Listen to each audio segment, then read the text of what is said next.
സർവശക്തനേ. ദൈവത്തിന്റെ അതിപരിശുദ്ധമായ നാമം വാഴ്ത്തപ്പെടുമാറാകട്ടെ. അനുഗ്രഹീതമായ പ്രഭാതത്തിൽ ഞാൻ പാസ്റ്റർ ലെനീഷ് രാജൻ എല്ലാവരെയും ഡെയിലി മന്നയിലേക്ക് ഹൃദയം നിറഞ്ഞ സ്വാഗതം ചെയ്യുന്നു. ഇന്ന് ഈ പ്രഭാത സമയം പരിശുദ്ധാത്മാവ് നമ്മളോട് സംസാരിക്കുന്ന വചനം ഇയ്യോബിന്റെ പുസ്തകം 26-ാം അധ്യായം അതിന്റെ 7-ാം വാക്യം. ഉത്തരദിക്കിനെ അവൻ ശൂന്യത്തിന്മേൽ വിരിക്കുന്നു, ഭൂമിയെ നാസ്തിത്വത്തിന്മേൽ തൂക്കുന്നു. പ്രിയ ദൈവമക്കളെ, ഇയ്യോബിന്റെ ഈ വചനം വെറുമൊരു കവിതയല്ല, ഇതൊരു മഹത്തായ ഒരു വെളിപ്പാടാണ്. ഒരു തകർന്ന മനുഷ്യന്റെ ഹൃദയത്തിൽ നിന്നുയർന്ന മഹത്തായ ഒരു ആത്മീയ സത്യമാണ് നാം ഇവിടെ വായിച്ചു കേട്ടത്. നമുക്കറിയാം ഇയ്യോബിന്റെ ജീവിതം ആ സമയത്ത് എങ്ങനെയായിരുന്നു. ഇയ്യോബിന്റെ സമ്പത്ത് മുഴുവൻ നഷ്ടപ്പെട്ടു പോയി, മക്കളെല്ലാം നഷ്ടപ്പെട്ടു, ശരീരം രോഗബാധിതമായി, സുഹൃത്തുക്കൾ കുറ്റപ്പെടുത്തി അകന്നു മാറി, ഉത്തരമില്ലാത്തൊരവസ്ഥ, ഒരു തരത്തിലും ആശ്വാസം ലഭിക്കാത്തൊരവസ്ഥ, സ്വന്തം ഭാര്യ പോലും താൻ വട്ടനാന്ന് പറഞ്ഞ് തള്ളിപ്പറഞ്ഞ നിമിഷം, എല്ലാം തകർന്നു പോയ അവസ്ഥയിൽ പോലും ഇയ്യോബിന് ഒരു കാര്യം മനസ്സിലായി: ഈ ഭൂമിയെ അല്ലെങ്കിൽ ഈ ലോകത്തെ പിടിച്ചു നിർത്തുന്ന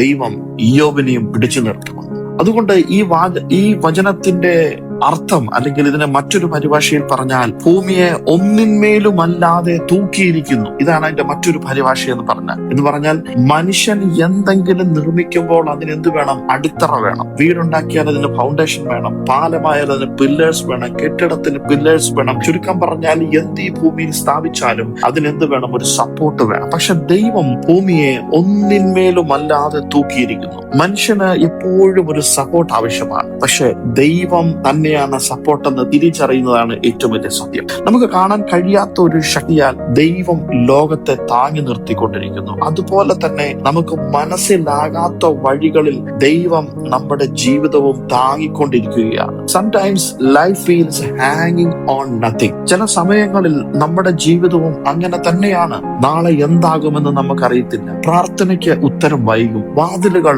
അടഞ്ഞു പോകും, ആരും മനസ്സിലാക്കുന്നില്ല എന്ന് തോന്നൽ. അപ്പോൾ ഉള്ളിന്റെ ഉള്ളിൽ പോലും സാത്താൻ പറയും, നിന്റെ ജീവിതത്തിന് ഇനിയും മുന്നോട്ട് പോകാൻ കഴിയത്തില്ല, നിന്റെ ജീവിതത്തിന് അടിത്തറയില്ല. പക്ഷേ ഇന്ന് പ്രഭാത സമയം ദൈവാത്മാവ് പറയുന്നത്, ഭൂമിയെ ഞാൻ താങ്ങുന്നുവെങ്കിൽ നിന്നെയും ഞാൻ താങ്ങും. മനുഷ്യർ ആരൊക്കെ കൈവിട്ടാലും, സാഹചര്യം എത്ര തകർന്നാലും, വഴി കാണാത്ത അവസ്ഥയാണെങ്കിലും ദൈവത്തിന്റെ കൈ നിങ്ങളെ കൈവിട്ടിട്ടില്ല. Yes, God works in invisible ways. ഇയ്യോബിന്റെ സുഹൃത്തുക്കളെല്ലാം ലളിതമായി അത് മനസ്സിലാക്കാൻ ശ്രമിച്ചു. നീതിമാൻ അനുഗ്രഹിക്കപ്പെടും, ദുഷ്ടൻ കഷ്ടപ്പെടും. ആയതിനാൽ ഇയ്യോബ് തന്റെ ജീവിതത്തിൽ ഈ സ്ഥിതികളൊക്കെ ഒരുപക്ഷെ മാറി മാറി വരുന്ന തന്റെ ജീവിതത്തിന്റെ സാഹചര്യങ്ങൾ കണ്ടപ്പോൾ കൂട്ടുകാർ പോലും മനസ്സിലായി തുടങ്ങി. ദൈവത്തിന്റെ പ്രവർത്തനം എന്ന് പറയുന്നത് മനുഷ്യന്റെ കണക്ക് കൂട്ടലിനേക്കാൾ, അല്ലെങ്കിൽ മനുഷ്യന്റെ ഗണിതത്തെക്കാൾ ആഴമുള്ളതാണ്. നമുക്ക് സപ്പോർട്ട് കാണാൻ കഴിയുന്നില്ലെങ്കിൽ പോലും ദൈവം നമ്മുടെ ജീവിതത്തിൽ പ്രവർത്തിച്ചുകൊണ്ടിരിക്കുകയാണ്. നമുക്കറിയാം, മേഘത്തിനുള്ളിൽ മഴ തയ്യാറായിക്കൊണ്ടിരിക്കുന്നു, എന്നെങ്കിൽ മാത്രമേ ആ മഴ പെയ്യത്തുള്ളൂ. മണ്ണിനടിയിൽ വിത്ത് വളരുന്നുണ്ട്, എങ്കിലേ അത് പുറത്ത് നാമ്പ് പൊട്ടി അത് കിളിർത്ത് മരമായി മാറത്തുള്ളൂ. ഗർഭപാത്രത്തിനുള്ളിൽ ജീവൻ രൂപപ്പെട്ടുകൊണ്ടിരിക്കുന്നു, എങ്കിലേ ഒരു കുഞ്ഞ് പുറത്തു വരത്തുള്ളൂ. അങ്ങനെ കാണാൻ കഴിയാത്ത സ്ഥലങ്ങളിലും ദൈവം പ്രവർത്തിച്ചുകൊണ്ടിരിക്കുകയാണ്. അതുകൊണ്ട് ഇന്ന് നിങ്ങൾക്ക് ഒന്നും സംഭവിക്കുന്നില്ലെന്ന് തോന്നിയാലും നിരാശരാകേണ്ട. നിശബ്ദതയിൽ പോലും ദൈവം പ്രവർത്തിച്ചുകൊണ്ടിരിക്കുകയാണ്. എബ്രായർക്ക് എഴുതിയ ലേഖനം 1-ാം അധ്യായം അതിന്റെ 3-ാം വാക്യം ഇങ്ങനെ പറയുന്നു: അവൻ തന്റെ ശക്തിയുടെ വചനത്താൽ സകലവും വഹിക്കുന്നു. അതായത് ലോകം അല്ലെങ്കിൽ ഭൂമി സൂര്യന്റെ ചുറ്റും കറങ്ങിക്കൊണ്ടിരിക്കുന്നു, നക്ഷത്രങ്ങൾ നിലനിൽക്കുന്നു, സമുദ്രം അതിന്റെ അതിർത്തി കടക്കുന്നില്ല. എന്തുകൊണ്ട്? കാരണം ദൈവത്തിന്റെ വചനം ഇന്നും പ്രവർത്തിച്ചുകൊണ്ടിരിക്കുന്നു എന്നുള്ളത് കൊണ്ടാണ്. അതുപോലെ തന്നെ നിങ്ങളുടെ ജീവിതം ഇന്നും തകർന്നു പോകാതെ നിലനിൽക്കുന്നുണ്ടെങ്കിൽ അത് സർവശക്തനായ ദൈവം താങ്ങുന്നത് കൊണ്ട് മാത്രമാണെന്ന് ഈ പ്രഭാത സമയം നിങ്ങൾ ഓർക്കണം. ദൈവത്തിന്റെ വചനമാണ് നിങ്ങളെ താങ്ങുന്നത്, അല്ലാതെ നമ്മുടെ ആരുടെയും കഴിവ് കൊണ്ടോ പ്രാപ്തി കൊണ്ടോ വിദ്യാഭ്യാസ യോഗ്യത കൊണ്ടോ ശക്തി കൊണ്ടോ അല്ല നാം നിലനിൽക്കുന്നത്. ദൈവത്തിന്റെ ശക്തിയാണ്, ദൈവത്തിന്റെ കരമാണ് നമ്മളെ താങ്ങുന്നത്. ഇയ്യോബിന് സകലതും മനസ്സിലായിരുന്നില്ല. എന്തുകൊണ്ട് ഈ സഫറിങ്, എന്തുകൊണ്ട് തന്റെ ജീവിതത്തിൽ ഈ ഡിലേ, എന്തുകൊണ്ട് തന്റെ ജീവിതത്തിൽ ഇത്രയും സൈലൻസ്? അവന് ഉത്തരമില്ലായിരുന്നു. പക്ഷേ അവന് ദൈവത്തിൽ വിശ്വാസം ഉണ്ടായിരുന്നു. ഇതാണ് വിശ്വാസത്തിന്റെ യഥാർത്ഥ രൂപമെന്ന് പറയുന്നത്.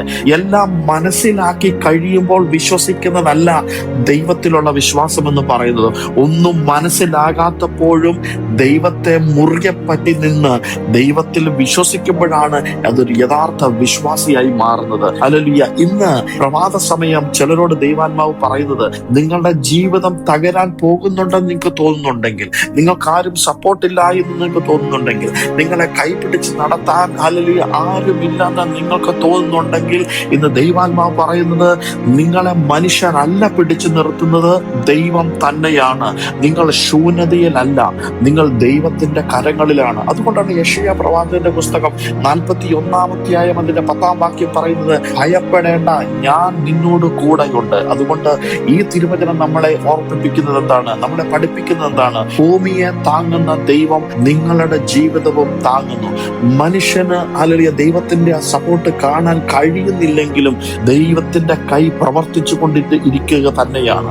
അതുകൊണ്ട് ജീവിതം ഒന്നിന്മേൽ തൂങ്ങിയിരിക്കുന്നത് പോലെ തോന്നുമ്പോഴും ദൈവം ഇപ്പോഴും നിയന്ത്രിച്ചു കൊണ്ടിരിക്കുകയാണ് നിങ്ങളുടെ ജീവിതത്തെ. അതുകൊണ്ട് ഇന്ന് പകൽക്കാലം ഒന്നോർക്കുക, എന്റെ ജീവിതത്തിന്റെ അടിത്തറ കാണുന്ന കാര്യങ്ങളിൽ മാത്രമല്ല, പിടിച്ചു നിർത്തുന്ന ദൈവത്തിന്റെ കരങ്ങളിലാണ്. ഭൂമിയെ താങ്ങുന്ന കൈകൾ ഇന്നും നിങ്ങളെ താങ്ങിക്കൊണ്ടിരിക്കുന്നു. നമുക്ക് ഒരുമിച്ച് ചേർന്ന് പ്രാർത്ഥിക്കാം. എന്റെ ജീവിതത്തിൽ എല്ലാ അനിശ്ചിതമായി തോന്നുന്ന നിമിഷങ്ങളിലും എന്നെ താങ്ങുന്നത് ദൈവത്തിന്റെ ശക്തിയാണെന്ന് വിശ്വസിക്കാൻ ഒന്ന് സഹായിക്കണമേ. കാണാത്ത വഴികളിലും അല്ലെ വിശ്വാസം വർദ്ധിക്കുവാൻ ഇടയാക്കണമേ. ഭയങ്ങളെ നീക്കണമേ. ഹൃദയത്തെ ഒന്ന് സ്ഥിരമാക്കണമേ. ലോകത്തെ താങ്ങുന്ന ദൈവത്തിന്റെ കൈകൾ എന്നെയും താങ്ങുന്നുവെന്ന് കർത്താവെ ഞങ്ങൾക്കൊന്ന് മനസ്സിലാക്കി തരണമേ. പ്രാർത്ഥന കേട്ടതിനായി സ്തോത്രം. യേശുവിൻ നാമത്തിൽ തന്നെ ആമേൻ. ഇതുവരെ വചനം ശ്രവിച്ച എല്ലാവരെയും ദൈവം ധാരാളമായി അനുഗ്രഹിക്കട്ടെ. Have A blessed day.